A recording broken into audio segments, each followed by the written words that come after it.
এক সময় সবুজ সবুজ এবং গাছের মধ্যে অবস্থিত একটি অদ্ভুত গ্রামে লিটল রেড রাইডিং হুড নামে একটি দয়ালু মেয়ে বাস করত। তিনি তার প্রফুল্ল আচারাচরণ এবং তার প্রিয় সম্পত্তির জন্য বহুদূরে পরিচিত ছিলেন। একটি উজ্জ্বল লাল ফোনাযুক্ত পোশাক যা তার দাদির স্নেহের সাথে তৈরি করা হয়েছিল। লিটল রেড রাইডিং হুডের মা তাকে রান্নাঘরে ডাকলেন। আমার প্রিয়, সে বল, তোমার নানি ভালো লাগছে না। তুমি কি প্রিয়তম হয়ে তার কাছে এই খাবারের ঝুড়ি নিয়ে যাবে? লিটল রেড রাইডিং হুডের চোখ উত্তেজনায় চকচক করছে। অবশ্যই মা, সে চিৎকার করে বল, তাজা বেক গুডিজ, রসালো ফল এবং সোনালী মধুর একটি পাত্রে ভর্তি ঝুড়িটি গ্রহণ করে। হাতে ঝুড়ি এবং তার কাঁধে তার লাল পোশাক নিয়ে লিটল রেড রাইডিং হুড বনের পথে যাত্রা করে। সূর্যপাতার মধ্য দিয়ে নাচতে থাকে, মাটিতে কৌতুকপূর্ণ ছায়া ফেলে যখন সে একটি আনন্দের সুর গুনছিল। জঙ্গলের গভীরে যাওয়ার সময় সে পথে একটি কাঁটাচামচের সম্মুখীন হয়। একটি পথ ছিল প্রশস্ত এবং সূর্যালোকে স্নান করা, অন্যটি ছিল সরু, ঘূর্ণায়মান এবং ছায়ায় Dhaka. Little red riding hood থামল, চিন্তা করছিল কোন পথে যেতে হবে। ঠিক তখনই একটি ধূর্ত কণ্ঠ তার চিন্তায় বাধা দেয়। Can, hello little red riding hood. চমকে উঠল লিটল রেড রাইডিং হুড, ঘুরে দাঁড়াল একটি ধূর্ত নেকড়েকে দেখতে, যার চারপাশের ছায়ার মতো অন্ধকার। কিন্তু নেকড়ে একটি বন্ধুত্বপূর্ণ হাসি পড়েছিল, তার কণ্ঠ মধুর শব্দে ফোটা ফোটা করে। এমন আনন্দদায়ক ঝুড়ি নিয়ে আপনি কোথায় যেতে পারেন? নেকড়ে জিজ্ঞাসা করল, তার চোখ ভিতরের গুডিজের দিকে স্থির। আমি আমার দাদির সাথে দেখা করতে যাচ্ছি, লিটল রেড রাইডিং হুড উত্তর দিল, তার নির্দোষতা জলজল করছে। তিনি ভালো বোধ করছেন না এবং আমি তাকে ভালো বোধ করার জন্য কিছু ট্রিট আনছি।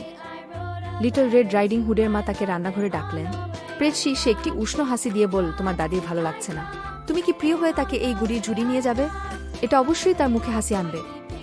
লিটল রেড রাইডিং হুডের চোখ উত্তেজনায় জ্বলে উঠল। অবশ্যই মা, সে চিৎকার করে বল, তাজা বেকড রুটি, মোটা স্ট্রবেরি এবং মধুর একটি পাত্রে ভর্তি ঝুড়িটি সাগ্রহে গ্রহণ করে। তার বাহুতে ঝুড়িটি জড়িয়ে এবং তার কাঁধে তার লাল জামা জড়িয়ে লিটল রেড রাইডিং হুড ঘুরতে থাকা বনের পথে যাত্রা করল। পান্নার ছাউনির মধ্য দিয়ে সূর্য উকি দিল, সোনালি আলো মাটিতে ঝাঁপিয়ে পড়ল যখন পাখিরা মাথার উপরে মিষ্টি সুর গায়। সে বনের গভীরে যাওয়ার সময় লিটল রেড রাইডিং হুড পথে একটি কাঁটাচামচের সম্মুখীন হয়।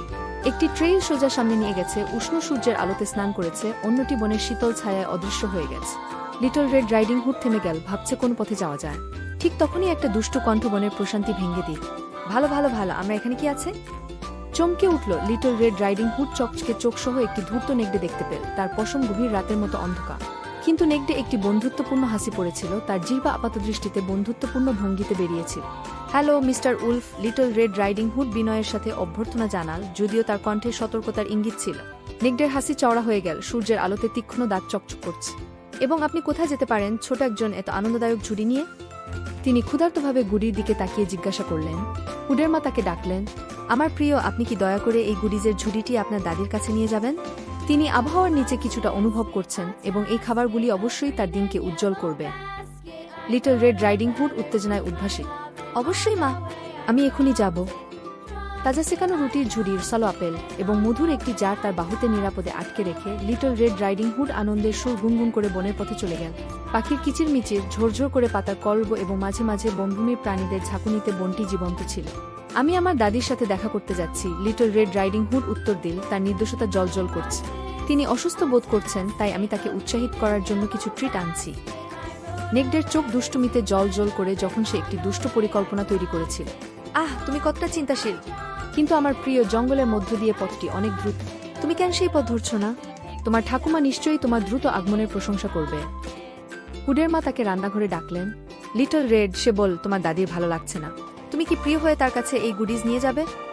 একটি ঝুড়ি ভর্তি গরম রুটি, পাকা ফল এবং মধুর একটি বজাম নিয়ে লিটল রেড রাইডিং হুড ঘুরতে থাকা বনের পথ দিয়ে যাত্রা কর। পাখিরা সুর গেয়েছিল এবং পাতাগুলি ফিসফিস করে গোপন কথা বলেছিল যখন সে বনে প্রবেশ করেছিল। হাঁটতে হাঁটতে সে পথের মধ্যে একটা কাঁটা লক্ষ্য কর। একটি পথ প্রশস্ত ছিল এবং সূর্যের আলোতে স্নান করত, অন্যটি সংকীর্ণ ছিল এবং মনে হচ্ছিল ছায়ায় অদৃশ্য হয়ে গেছে। লিটল রেড রাইডিং হুড সংক্ষিপ্ত অন্ধকার পথ নেওয়ার সিদ্ধান্ত নেওয়ার আগে এক মুহূর্তের জন্য দ্বিধা করেছিল। হঠাৎ একটা কণ্ঠ তার ভাবনায় বাধা দিল। ভালো ভালো ভালো, আমরা এখানে কি আছে? চমকে উঠল লিটল রেড রাইডিং হুড, চকচকে চোখসহ একটি ধূর্ত নেকড়ে দেখতে পেয়ে। কেন, হ্যালো মিস্টার উলফ, সে তার নার্ভাসনেস লুকানোর চেষ্টা করে বিনয়ের সাথে বল। লিটল রেড রাইডিং হুড আনন্দের সাথে সম্মত হয়েছে, তার প্রিয় দাদির সাথে দেখা করতে উত্তেজিত। সে তার লাল কেপ পরল, তার মাকে বিদায় চুম্বন করল এবং বনের মধ্য দিয়ে ঘুরতে থাকা পথে রওনা হল। লিটল রেড রাইডিং হুড পথ ধরে এগিয়ে যাওয়ার সাথে সাথে তিনি একটি প্রফুল্ল সুর গেয়েছিলেন এবং তার চারপাশের বনের সৌন্দর্যের প্রশংসা করেছিলেন। পাখির কিচিরমিচির মাথার উপরে আর পথের ধারে ফুটেছে রঙিন ফুল। যাই হোক, বনের ছায়ায় লুকিয়ে থাকা একটি ধূর্ত নেকড়ে লিটল রেড রাইডিং হুডের প্রতিটি পদক্ষেপ দেখেছিল। তাকে প্রতারণা করে প্রথমে তার দাদির বাড়িতে পৌঁছানোর জন্য তার একটি দুষ্ট পরিকল্পনা ছিল। শুভ সকাল, লিটল রেড রাইডিং হুড। নেকডেটি তাকে একটি ধূর্ত হাসি দিয়ে স্বাগত জানান।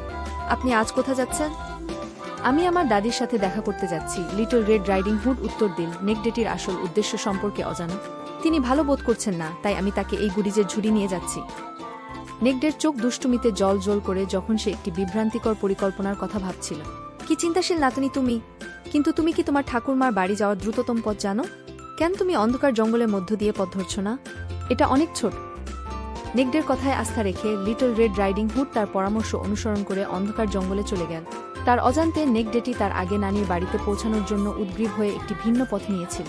লিটল রেড রাইডিং হুড বনের গভীরে যাওয়ার সাথে সাথে সে অস্বস্তির অনুভূতি অনুভব করেছিল। গাছগুলি মাথার উপরে তাক বলে মনে হয়েছিল এবং নীরবতার মধ্যে অদ্ভুত শব্দ প্রতিধ্বনিত হয়েছিল। কিন্তু সে তার দাদির বাড়িতে পৌঁছানোর জন্য দৃঢ়প্রতিজ্ঞ। এদিকে নেকডেটি দাদির বাড়িতে এসে দরজায় ধাক্কা দিল।